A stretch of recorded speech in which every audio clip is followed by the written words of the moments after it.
अब संक्षेप में ही देना है ताकि 5:30 खत्म करना है।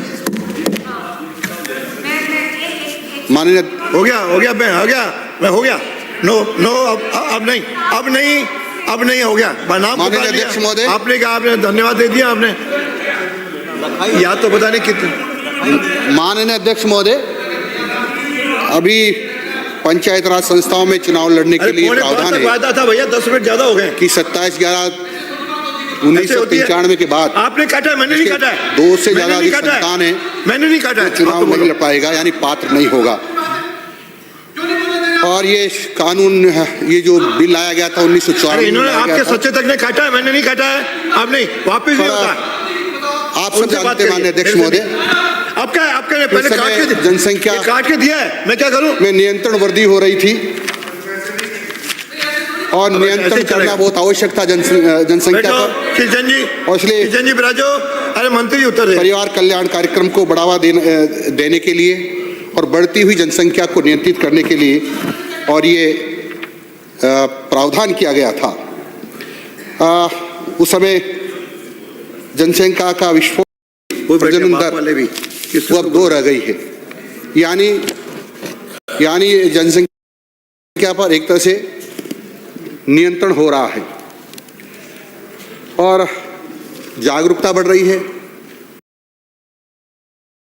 स्वास्थ्य पहले की अपेक्षा लोगों का ठीक रह रहा है और महिलाओं में साक्षरता की दर भी बढ़ रही है और जनसंख्या के प्रति जागरूकता ही बढ़ी है। और इसलिए अब वह प्रासंगिक नहीं रहा है, क्योंकि वर्तमान में कई ऐसे लोग हैं जो अनुभवी भी हैं, पंचायत राज संस्थाओं ज्ञान भी रखते हैं और जानकारी भी रखते हैं, वो भी इस पे भाग लेना चाहते हैं और वो भाग नहीं ले पा रहे हैं। और इसीलिए ये बिल लाया गया है। ये माननीय सदस्यों ने बहुत सारी बातें कही है कि वह बिल पहले लाए, माननीय भैरव सिंह जी शेखावत साहब लाए थे और अब आप वापस क्यों कर रहे हैं, यू टर्न क्यों ले रहे हैं? माननीय अध्यक्ष महोदय, इन्हीं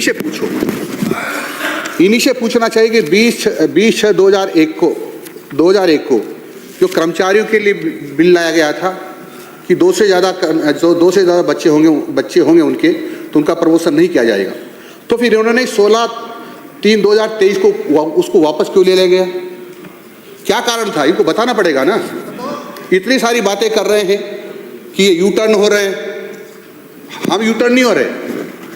अब उसकी प्रासंगिकता खत्म होगी, इसलिए कर रहे हैं। यू टर्न ये हुए, इन्होंने जो बड़ी संख्या, आज भी 10-12 लाख के आसपास कर्मचारियों की संख्या है और बड़ी संख्या में प्रमोशन होते हैं, उन्होंने बाध्यता खत्म की है, तो फिर जनप्रतिनिधियों के ऊपर इस प्रकार की बाध्यता क्यों? और इसीलिए आप इन सबको जानकारी है, हाल में आंध्र प्रदेश, तेलंगाना, हरियाणा जैसे अन्य प्रदेशों में 2 संतान का प्रावधान हटा दिया गया है। माननीय अध्यक्ष महोदय, तेलंगाना के मुख्यमंत्री ने तो अपने भाषण में यहाँ तक कहा विधानसभा में कि प्रावधान ये होना चाहिए कि 2 से कम बच्चे हों, 3 से कम बच्चे हों तो उनको चुनाव लड़ने का अधिकार ही नहीं होना चाहिए। ये उन्हीं के कांग्रेस पार्टी के ही वहाँ मुख्यमंत्री हैं जिस प्रकार की बात कहते हैं, और यही कांग्रेस के लोग इस प्रकार की बात कर रहे हैं। इसलिए कांग्रेस का दोगलापन क्यों है, ये इनको बताना पड़ेगा। आखिर में इनका दोगलापन क्यों है, ये नहीं होना चाहिए। इनको इनके मुख्यमंत्री से पूछना चाहिए था। और इसलिए मैं निवेदन करना चाहता हूं और इसलिए मैं सभी पहलुओं पर विचार करते हुए राज्य सरकार द्वारा ये उचित समझा गया है कि राज्य में योग्य व्यक्तियों को पंचायत राज संस्थाओं में चुनाव लड़ने का अवसर प्रदान करने के लिए 2 संतानों संबंधित प्रावधान को हटाया जाए। इसलिए पंचायत राज संशोधन विधेयक 2026 सदन के समक्ष प्रस्तुत है। ओके,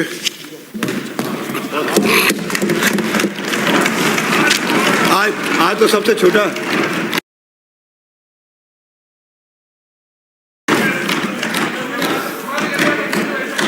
प्रश्न ये है कि राजस्थान पंचायत राज संशोधन विधेयक 2026 को जनमत जानने हेतु प्रचालित किया जाए।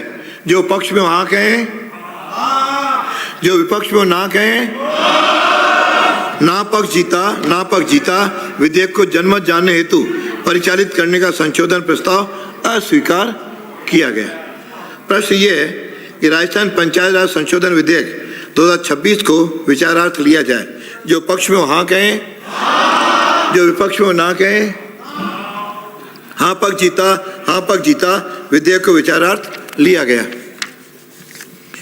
खंड 6 विचार। खंड 2 कोई संशोधन नहीं। प्रश्न ये है खंड 2 स्वीकार किया जाए। जो पक्ष में हो हाँ कहें, जो विपक्ष में हो ना कहें। हाँ पक्ष जीता, खंड 2 स्वीकार किया गया।